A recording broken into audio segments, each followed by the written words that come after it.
softball, we break it down from a diamond hustle to the talk in the town. Welcome to the post game show. Cowboy here, let's dive, let's flow. All things softball, we break it down from a diamond hustle to the talk in the town. Softball's the game. All right, so another episode here of the Post Gamer podcast. We've stoked the fire. Got Rick Shanahan, who's the regional director for Ontario of NSA. My name's Carl Boyd. Some of you know me as Gucci. So in the last podcast, we talked about how people would use slow pitch to get away from a lot of their issues, which personally has been amazing for me over the last 2 decades. But sometimes people bring their problems to the community, and then a lot of that will weigh on your shoulders and others. So do you want to kind of get into sort of some of the things? I know there was some stuff behind the scenes at Worlds, or maybe some other things you want to talk about. Yeah, it's I'd like to say that before COVID, our biggest issues were probably protests and people cheating, and we nipped that in the bud. A couple of things we changed, and basically, one thing is when you register on the site, you have to click on a button that if you have another profile, you'll be suspended. So that's kind of slowed it down. And but after COVID, I feel, I don't know if it was COVID or what it's been, but I feel that there's just been an escalation of violence and anger on our diamonds across the country. And if you look at our suspension list in Ontario, it's embarrassing. And I think a lot of it are people coming to the diamonds and they are bringing their problems, whether it be between two people that something's happened off diamond, which actually happens unfortunately frequently, where I get told, well, this doesn't have anything to do with ball, this has to do with off the diamonds, and we've brought it to or it's come to the diamonds, right? It's unfortunate. It's scary, it's dangerous, it's frustrating, it's draining for the people that are dealing with it, and I think that everyone just needs to reflect for a second and realize it's just a game. And if you have problems, deal with them off our diamonds. I was going to say, if 2 people or 4 people or whatever group of people have an issue and they decide they want to get into an act of violence, which, I mean, if they leave the diamonds away from the tournament, not that I'm promoting violence, but I'm saying if they did that, is that your problem now? No, and I've said it to people. I've said, honestly, I've said, if you guys have an issue, there's a forest over there, you guys go deal with it like you want to deal with it. Just don't deal it with us, because we don't want to deal with it. The players don't want to deal with it. And this, let me be perfectly clear, this is not directed at any particular people, because this is an ongoing problem for years, provincial wide, because there's a whole bunch of people may think it's projected at them, and it's not. This is projected at a problem in our sport, where it's just there's just too much anger. There's too much. There's just every week this year on a Monday, the disciplinary council was handling suspensions, whether it be 5 years, life, a year, and it's become a Monday morning ritual after tournaments that somewhere in Ontario this has happened, and it's unbelievable, and it never used to be like that. That's why I don't know what's changed since COVID. It never used to be as much of an issue, So it's I don't know what the answer is. I'm a retired TTC bus driver. I'm not a psychologist or anything like that. I don't know, where it goes. I just know that it needs to slow down, Yeah. Well, what about the umpires? What type of, are you having issues with umpires over the last 3 to 5 years? I mean, is there anything you touch on there? Umpires are always, unfortunately, probably the most abused. And I like to look at the game last night. We touched on that. We watched, Carl, where you see a play that's a bang bang play, and these guys are the best. And you've heard us say this before. These guys are the best guys in the world. They go to college for it, yet they can't get the call right. They need to go back to New York and have it looked at in slow motion from 10 different angles, and they'll show us as viewers, and we'll go like, yeah, look at that, Carl, he's out. And you look at another angle, he's out. And you go, oh shit. Oh, can we swear? Yeah. Anyway, and look at that, Carl, he's safe. And when you see the right angle, well, that's, again, these are I think they got 5-6 umpires in the diamond. We got one umpire who's probably a postal worker or whatever, full time, and he does this on the side to stay involved with the game. And because similar to I do it, similar to reasons I stay involved with the game, why I do what I do, and he just wants to come out and be around and have some enjoyment. Yeah, I've umpired since I was 19 years old. I love umpiring a good game. Yeah, love it. It's like you're playing almost, right?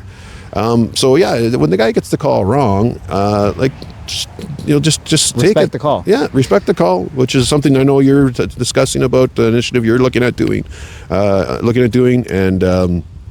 I just think it's really, you got to just take a breath, guys, and just step back and just realize that, hey, you know what, this guy's human. He's going to make errors, just like all the players are making errors, and just give the guy a break, man. Honestly, you know. Yeah, I mean, where would we be able to play? How would the game be if there was no umpires? You used to play from our first episode, you know, where there was no umpires. Yeah. So you have less structure. Now we have structure.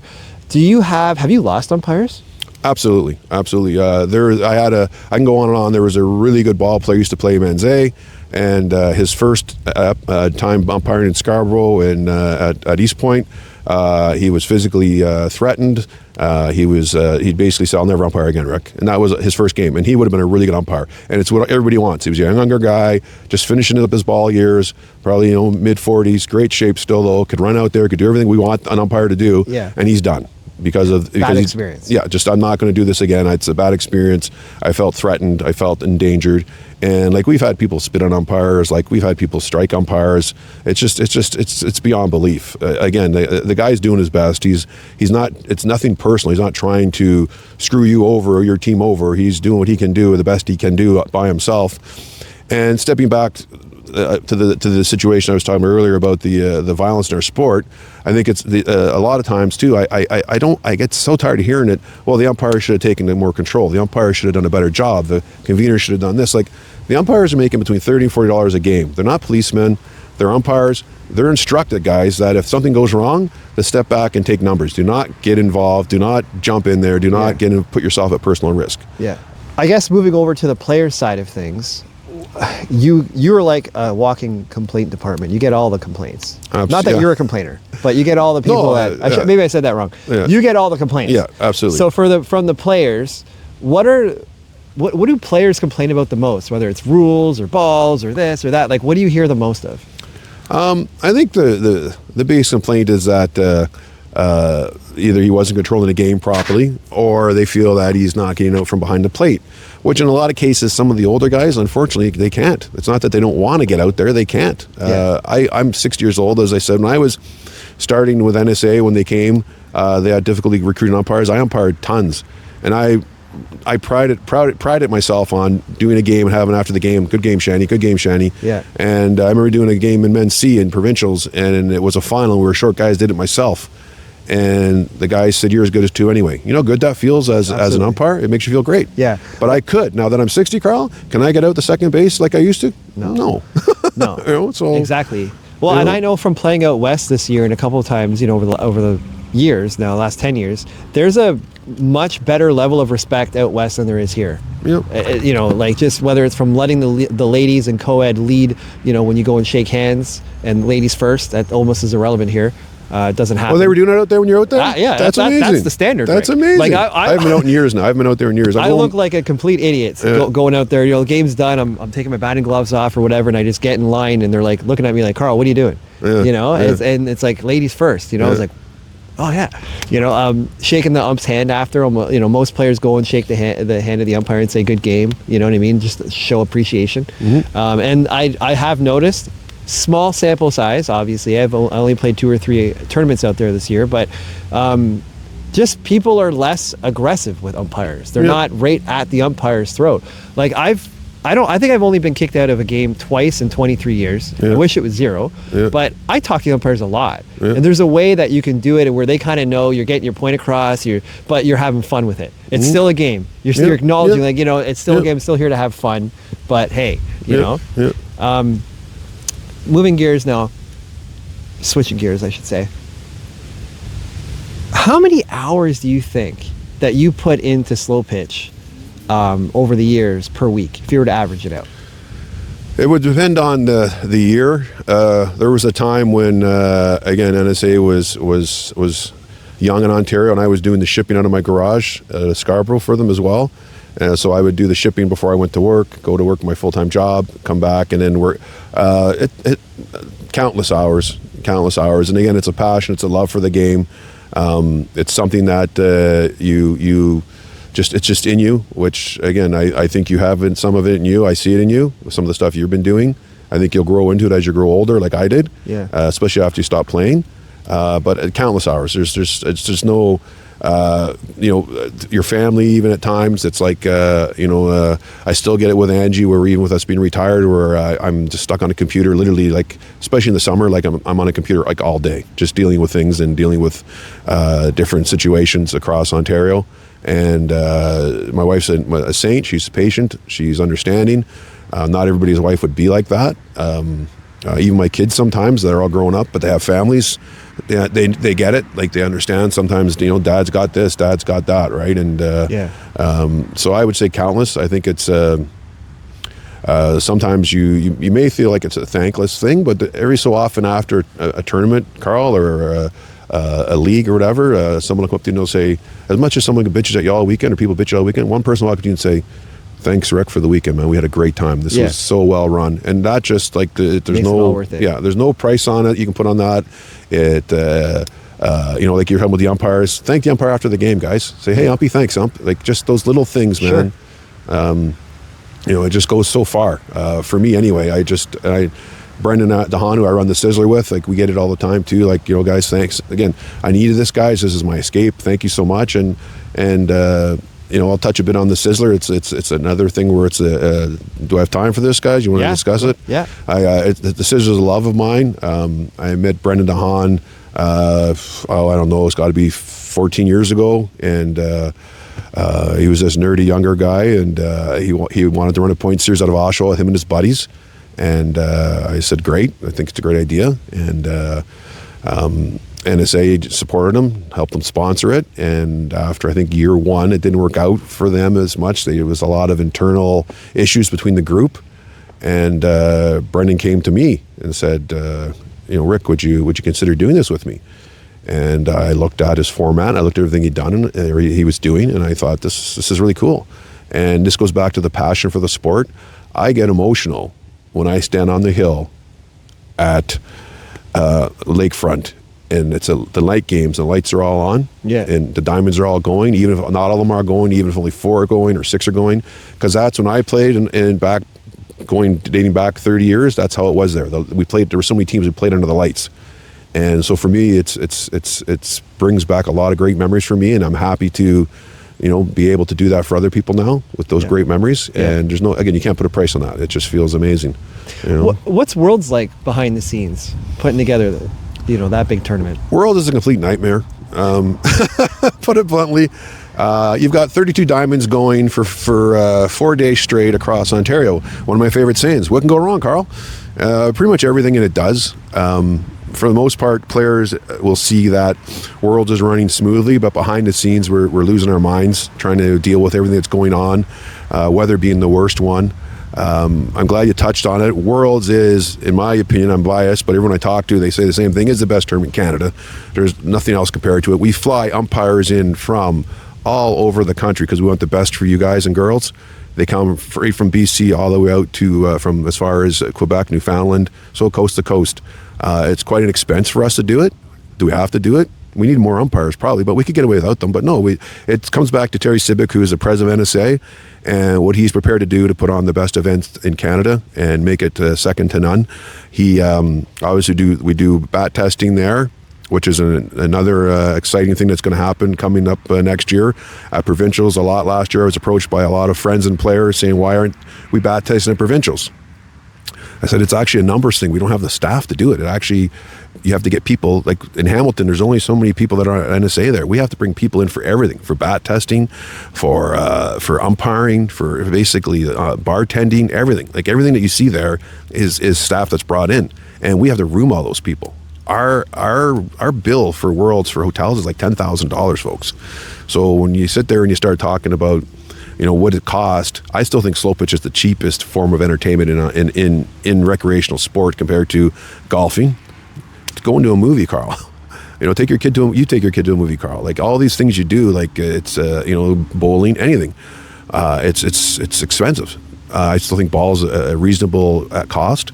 But going back to it, so yeah, we bring in people from all over Canada for it, and we provide again the bat testing, the staff to do that, and it's a logistic nightmare. I'm lucky. I'm in charge of the boards. Rob McGregor's in charge of the umpires.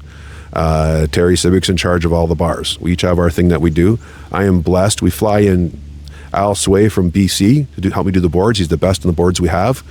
I really want people to understand what goes into the worlds. We bring in people from all over Ontario for the boards to work as a group. Everyone has their little job. Robbie, the stress that goes under Robbie as a brother of mine that I see him under.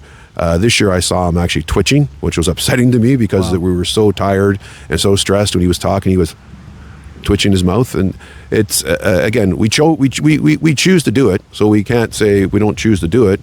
But it is a lot on us to do it, and in the end, it's worth it. I think it's worth it to put on the best show in slow-pitch.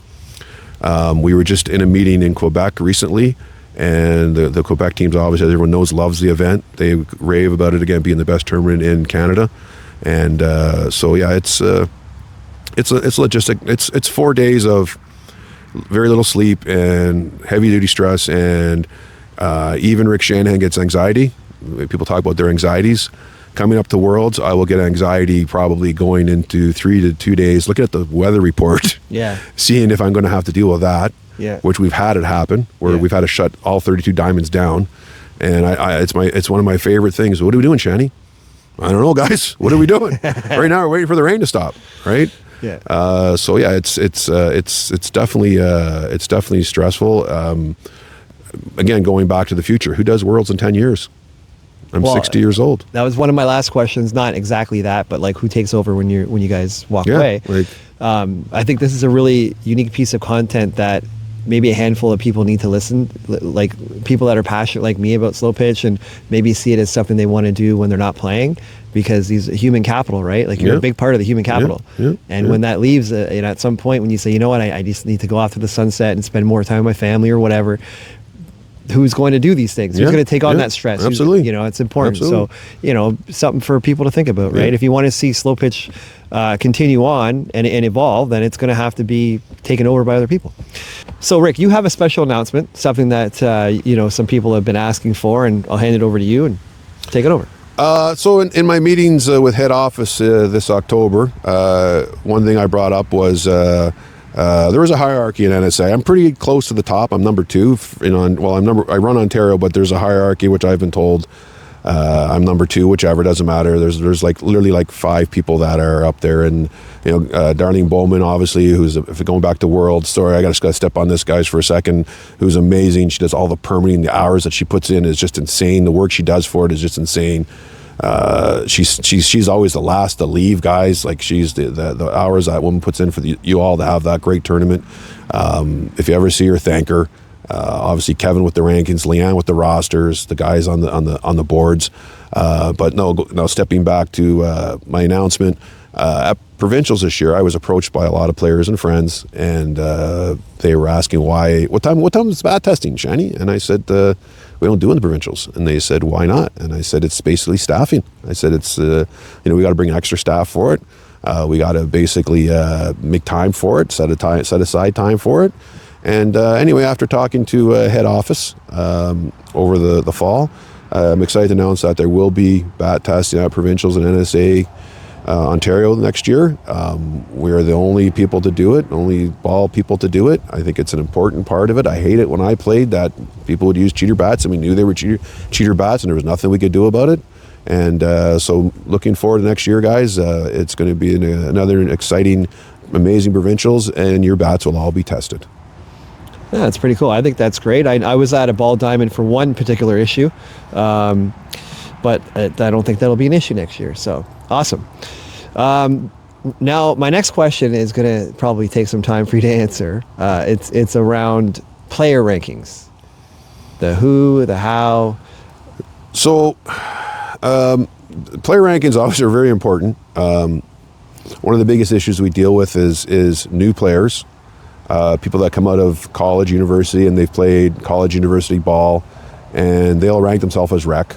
And until we see them and get a hold of them, they're rec, and we get that a lot. How can that person be rec, or how can they? Well, because we've never seen them play before. Basically, they're falsifying their ranks, and they rank because they know they're not rec. But how player ranking works basically for us is we can rank you solely on our opinion, which a lot of people don't agree with. But I've been playing ball since I could walk. And I ran one of the most competitive teams in Ontario for a very long time. And I can tell a ball player who has talent and one that doesn't very quickly. And I can tell the difference between a Rec D player and an AB player literally in seconds watching them play.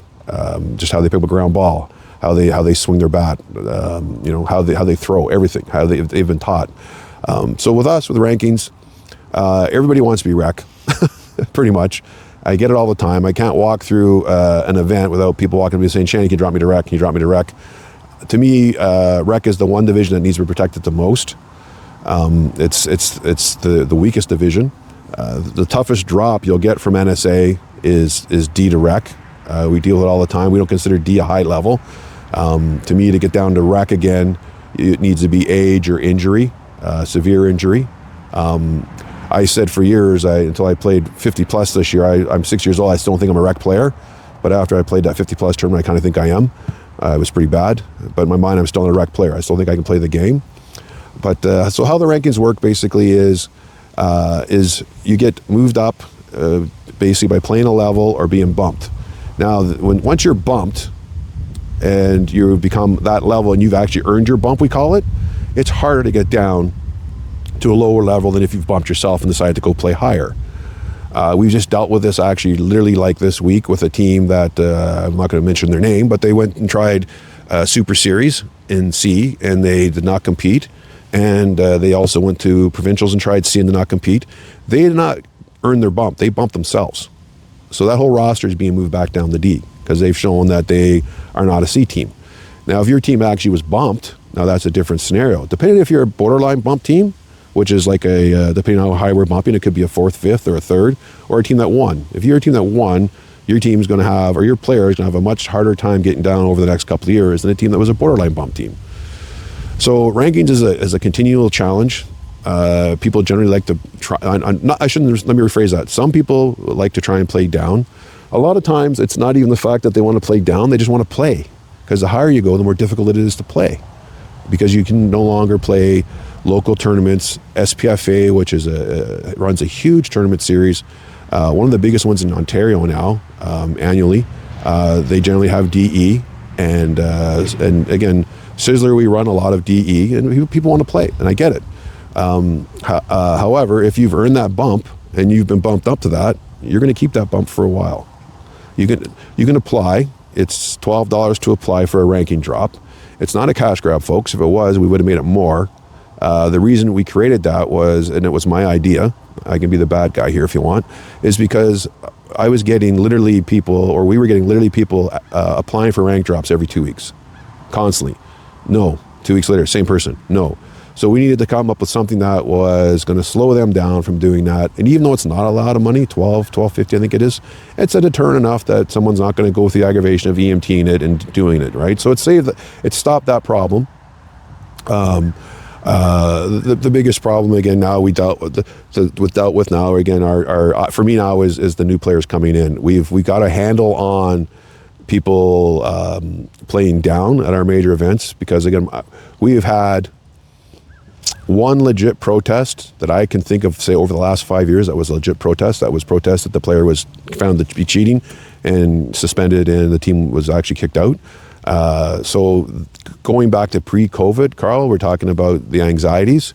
Pre-COVID, I'd have so much anxiety going into an event because I know I'm going to deal with, in one of our major events, Provincials Worlds, I'm the head of the committee and I know I'm going to be the guy that has to deal with, 8 protests, 10 protests an event. It was insane. Yeah. It was insane. And it was just like sitting there waiting for the next shoe to fall, especially once you got in the playoffs. But I think players have realized that, we're serious about it. We hold you accountable for cheating and your team accountable. The one last protest that happened where the team was ejected, the team had no idea. The person had told them they didn't play that Super Series that year, and they had, and we had proof. And so basically that screwed that whole team over. Wow. So it's one of our biggest challenges in our industry. One day I would like to have rankings across the board. I don't think it'll ever happen.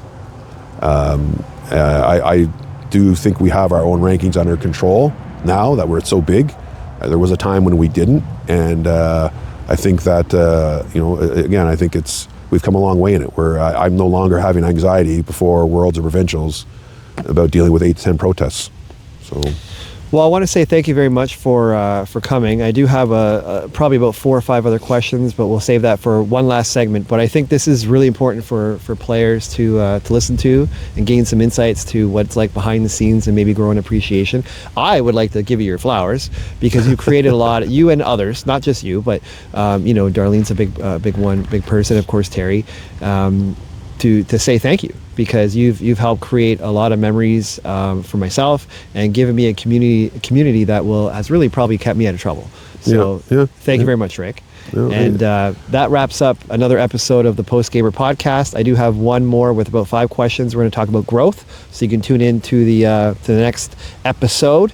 Thanks again, Rick. No, I'm happy to be here, guys. Happy to be here. Happy to. Sort of talk to the players and let them hear the other insights of things and the things that make our sport what it is that we all love. Awesome. I'll get better at doing intros and outros, but until then, take care.